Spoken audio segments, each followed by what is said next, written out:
पैठण शहरातील उच्चभ्रू समजल्या जाणाऱ्या भवानीनगर परिसरातील स्वर्गीय प्रमोद महाजन बाल उद्यान परिसरातील वीज वितरण मंडळाच्या दुर्लक्षपणामुळे उच्च दाबाचे विद्युत वाहिनीचे डीपीचे सुरक्षा दारच नसल्यानं दिंडीचा मुक्काम असलेल्या परिसरात नाथषष्ठीला येणाऱ्या लाखो साधू संत सुफी वारकरींच्या गर्दीमुळे डीपीला स्पर्श झाल्यास मोठ्या प्रमाणावर जीवितहानी होण्याची शक्यता निर्माण झाली असून या प्रकरणाकडे वीज वितरण मंडळांचा वरिष्ठ अधिकाऱ्यांनी तात्काळ दखल घेऊन डीपीला सुरक्षा दार बसवण्याची मागणी भवानीनगर परिसरातील सर्वधर्मीय नाथ भक्तांनी केली आहे।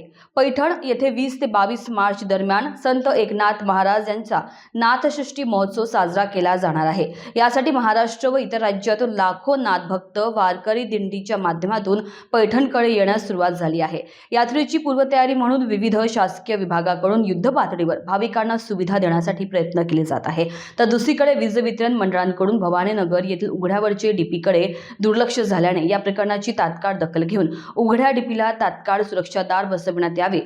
यात्रा काळात जीवितहानी झाल्यास याला जबाबदार कोण राहणार असा संतप्त प्रश्न भवानीनगर रहिवासी बांधवांनी उपस्थित केला आहे। इंडिया न्यूज 24 करिता मनोज परदेशी, पैठण, छत्रपती संभाजीनगर।